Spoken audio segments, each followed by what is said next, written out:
est adaptable même au niveau de son système digestif. Donc, c'est un ruminant. Un ruminant, ça développe une flore bactérienne là, qui est propre à la nourriture qu'il mange. Il y a une flore bactérienne propre à ce qu'il mange en été, puis il la modifie même en hiver parce que c'est plus la même nourriture qu'il mange en hiver. Il va se nourrir plus de ramilles, de différentes espèces là, de feuillus et même de conifères, alors qu'en été, c'est plus des végétaux, des fougères, des champignons, c'est ça, même des fruits. Il avale un peu tout rond en mâchant minimalement, puis ça s'en va dans la panse où est-ce que ça fermente, puis ça produit beaucoup de gaz, comme tous les ruminants.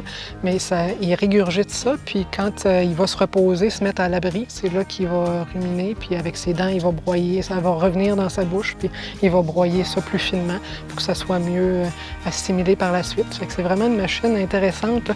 Il y a différents compartiments dans son estomac pour aller chercher tout ce qui est possible d'aller chercher de sa nourriture, là, optimiser ça. Si tu t'arrivais et tu lui donnais plein de belles pousses tendres là, en hiver, il est fort probable que tu le rendrais malade parce qu'il n'est plus du tout adapté à digérer cette nourriture-là. Fait qu'on peut causer des infections, des inflammations du rumen, puis des ballonnements, puis qui peuvent même causer la mort de l'animal. Puis en plus, on lui donne de la nourriture qui est pleine d'eau congelée. Fait que lui, il mange, il aime ça, c'est bon au goût, mais il dépense peut-être plus d'énergie à réchauffer la nourriture qu'il mange que l'énergie qu'il en retire de cette nourriture-là. Fait que c'est pour ça que c'est pas une bonne idée de vouloir nourrir le cerf en hiver.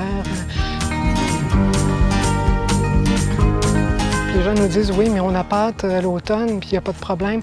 Mais on appâte pendant une courte période, puis il est encore en transition là, entre l'été et l'hiver. Mais rendu en janvier, février, là, manger ça, c'est pas optimal pour lui. Puis les gens disent « oui, mais il est gros, il a de l'air en santé ». Mais la protection de la faune, par exemple, des fois trouve des animaux morts, puis on dit « mon Dieu, il a l'air en santé, de quoi il est mort? Il n'a pas l'air malade ». Puis il y a une autopsie qui va montrer on dit qu'il est mort le ventre plein, mais c'est vrai, il y a plein de maïs ou quelque chose qui n'était pas capable de digérer, puis qui a fait que ça peut être quand même assez rapide, là, puis ça a causé la mort de l'animal.